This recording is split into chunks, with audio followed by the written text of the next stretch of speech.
বন্ধুরা সবাই কেমন আছেন? নাহার ক্রিয়েটিভের আরেকটি নতুন ব্লগে আপনাদের অনেক স্বাগত জানাই।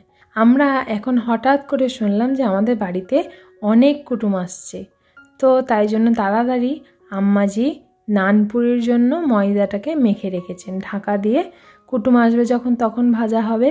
আর এখানে হচ্ছে মুরগির মাংস নেওয়া হয়েছে, মুরগির মাংসটা কষা হবে, সেটা দিয়ে নাস্তা দেয়া হবে। আর আমি কিছু কাজ করছিলাম, সেই কাজগুলো আরেকটু তাড়াতাড়ি করে করতে লাগলাম। তাড়াতাড়ি কাজ গুছিয়ে নিতে হবে। এখানে আমি কাপড় কাচতে দিয়েছি মেশিনে, আর চুলোতে গরম পানি চাপিয়েছি, দেখি গরম পানিটা হচ্ছে নাকি। তাড়াতাড়ি করে স্নান টান সব কাজ সেরে নিতে হবে। এই রে, বন্ধ হয়ে গেছে চুলোটা, একটু জ্বালিয়ে দিলাম। এবার তাড়াতাড়ি করে গরম জলটা হয়ে যাবে, স্নান টান করে নেব। আর আমাদের এই যে হলুদ পাখিটাকে বাইরে রেখেছি, এর আগের থেকে কিন্তু আস্তে আস্তে অনেকটাই সুস্থ হয়ে যাচ্ছে। একে আলাদা রাখার জন্য, একটু রোদ্দুরে দেওয়ার জন্য, আর নিজে থেকে খাবারও খাচ্ছে, তাই জন্য অনেকটাই সুস্থ হয়ে যাচ্ছে। নাস্তার জন্য যে চিকেন কষাটা বানাচ্ছেন আম্মাজি, তার রেসিপিটা ভাবলাম আপনাদের সঙ্গে একটু শেয়ার করে নিই এই ব্লগের মধ্যে। কড়াইতে 200-250 গ্রাম মতো তেল দেয়া হয়েছে, আর 500 গ্রাম মতো পেঁয়াজ কেটে দেয়া হলো। আর এখানে আমাদের চিকেন আছে 1.5 কেজির থেকে একটু বেশি, প্রায় 2 কেজির কাছাকাছি।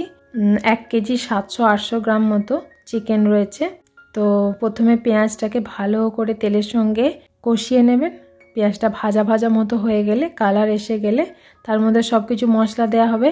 এই দেখুন, তেজপাতা দেয়া হলো 4টে মতো, আদা রসুনের পেস্ট দেয়া হলো ছোটো চামচের 3-4 চামচ মতো হবে। তারপর দেয়া হলো 2 চামচ লঙ্কা গুঁড়ো, 3 চামচ হলুদ গুঁড়ো, 2 চামচ জিরে গুঁড়ো, 2 চামচ ধনে গুঁড়ো, সবই ছোটো চামচের মাপের। তো এবার এই মশলাটা পেঁয়াজের সঙ্গে ভালোভাবে কষিয়ে নিতে হবে। মশলাটা কষিয়ে কেমন হয়ে গেছে আপনারা দেখতে পাচ্ছেন, ঠিক এই রকম পেঁয়াজটা একটু কাঁচা কাঁচা থাকবে।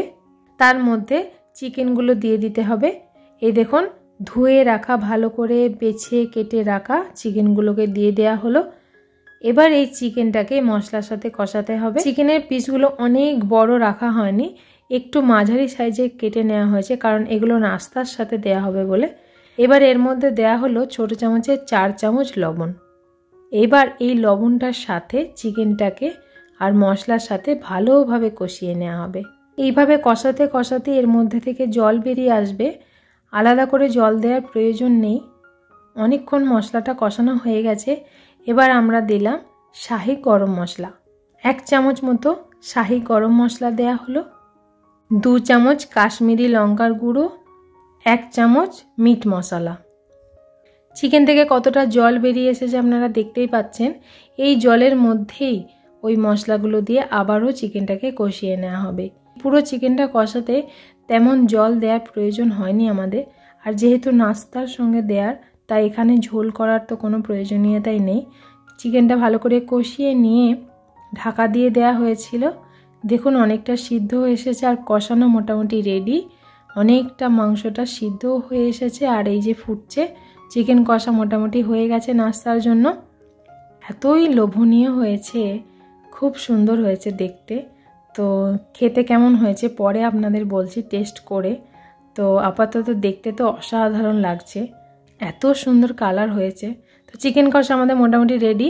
তাড়াতাড়ি আমরা খাওয়া দাওয়া করে নিলাম। দুপুরবেলা স্নান নামাজ পড়া খাওয়া দাওয়া করে নিলাম, কারণ ওনারা সবাই 3-3:30 মধ্যে আসবেন বলেছেন। তো আমি একটা এখানে ডিনার সেট খুলছি। আমাদের অলরেডি 2টো ডিনার সেট বাইরে বার করা আছে, কিন্তু আমার আরেকটা ডিনার সেট ছিল যেটা বিয়েতে আমাদের পড়েছিল, কিন্তু এখনও আমরা সেটা খুলে দেখিনি তার ভিতরটা কেমন দেখতে, প্লেটগুলো কেমন। তো আমাদের ও চলেও এসেছে। আমি যখন ডিনার সেটটা খুলছি, ও অফিস থেকে ফিরলো। তো ওকেই বললাম তুমি ক্যামেরাটা একটু ধরো, আমি ডিনার সেটটা ওপেন করি।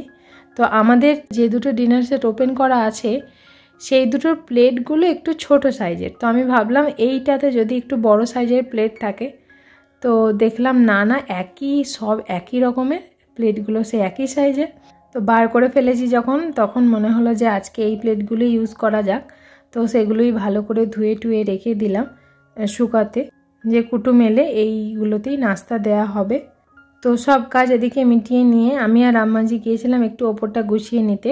তো ওপরের ঘর তো মোটামুটি এইরকমভাবে রয়েছে, দেখতেই পাচ্ছেন।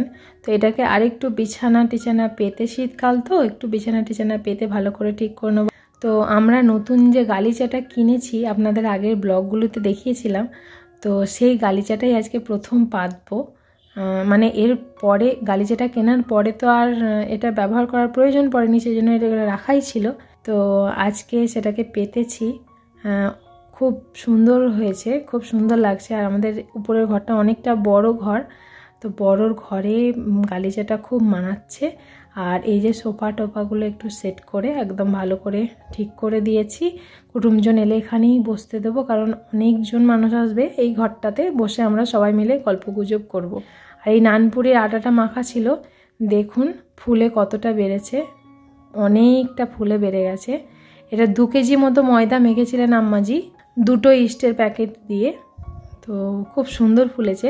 তো অন্যবারে আম্মাজি আবার ময়দাটাকে নতুন করে আবার একবার মেখে নেন, তো এবারে বললেন যে আর মাখবো না, সুন্দর করে মেখে রেখেছিলাম, এবার এইগুলোকেই ছোট ছোট করে লেচি করে নিয়ে ভাজবো। সেই জন্য এবারে আর আম্মাজি ময়দাটাকে আবারও একবার মাখেননি। আবারও একবার মাখলে কি হবে, এর ভিতরে যে এয়ার বাবলসগুলো তৈরি হয়েছে সেগুলো বেরিয়ে যাবে। তো সেই জন্য এয়ার বাবলসগুলো যাতে না নষ্ট হয়ে যায়, তাই জন্য এইভাবেই এইগুলোকে আলাদা করে লেচি করে রেখে দিলেন। আর এই যে কড়াইতে তেল গরম করছি, মানে ওনারা বেরিয়েছেন শুনলাম, তো আমরা ভাবলাম এবার আস্তে আস্তে আমরা একটু কিছুটা ভাজা চালু করে দিই, কারণ ভাজতে ভাজতে তো সময় লেগে যাবে অনেকটাই। তো আমাদের অর্ধেক ভাজা হয়ে গেছে, সেই সময় আমাদের কুটুমও চলে এসেছে। তো দেখুন আমাদের নানপুরিগুলো কি পরিমাণে ফুলছে, আর অনেকটা বড় বড় সাইজ করা হয়েছিল। মানে খুব ইচ্ছা হয়েছিল এবারে অনেকটা বড় করবো, যেন একটা প্লেট জুড়ে একটা থাকে। তো এতটাই বড় হচ্ছে।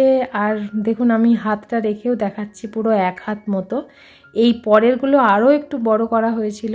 এতটাই বড় হচ্ছে যে আমার তো খুব আনন্দ হচ্ছে, আমি আনন্দে একদম খুশি খুশি হয়ে যাচ্ছি, খুব হাসছি। এত বড় হচ্ছে যে আনন্দ ধরে রাখতে পারছি না লুচিগুলো ফোলা দেখে। তো দেখুন কীরকম বড় হয়েছে, আমি আপনাদের দেখাচ্ছি। এই দেখুন একদম প্রচুর বড় বড়, আর একদম গরম গরম মুচমুচে, এটা খেতেও অনেক ভালো লাগে। এই দেখুন পাপার সামনে আমি দিচ্ছি, আর পাপা কীরকম পোজ দিচ্ছে। তো যাই হোক, মোটামুটি আমাদের নানপুরি ভাজা কমপ্লিট। আরও গামলাতে ভর্তি হয়েছে, বেশি চাপাচাপি করে রাখিনি, এইভাবেই হালকা হালকা করে রেখেছি। তো ওনাদেরকে আমি আগে শরবতটা দিয়ে আসি, ফ্রুটি আনা হয়েছিল, তো ফ্রুটিটা আমি দিয়ে আসছি, উপরে বসিয়ে রেখেছি। এবার আমরা সব খাবার টাবার একবারে উপরে নিয়ে চলে যাব, ওখান থেকে আমরাও থাকবো, খাওয়া দাওয়া করবো, আর ওখান থেকে সার্ভ করতেও সুবিধা হবে। তো চিকেনটাও এখানে আম্মাজি সার্ভ করে দিচ্ছেন, নিয়ে চলে যাব। দেখতে পাচ্ছেন সাদা প্লেটের ওপরে কি সুন্দর লাগছে কালারটা, আর খেতে তো অসাধারণ হয়েছিল একদম। মানে এবারের চিকেন কষাটা একটা দারুণ ধরনের টেস্ট হয়েছিল। তো নানপুরির সঙ্গে হেভি একদম জমে গিয়েছিল। এই দেখুন প্লেট আমরা মোটামুটি সাজিয়ে ফেলেছি। সবাইকে দেখাতে পারছি না, ইচ্ছা করেই দেখাচ্ছি না প্রাইভেসির জন্য। এনারা কারা একটু বলে দিই, আমার শ্বশুরের মামার বাড়ির সব আত্মীয়, মানে আমার শ্বশুরের মামাতো ভাই, তার ছেলে পুলে নাতিপুতি সবাই, মানে আমাদের সম্পর্কে বড় মা বড়াব্বা ভাইরা, মানে দেওর ননদ, এরা সব। খুব আনন্দ হলো, সবাই মিলে একসঙ্গে হই হুল্লোড় করে খাওয়া দাওয়া হলো, আর প্রচুর গল্প হলো।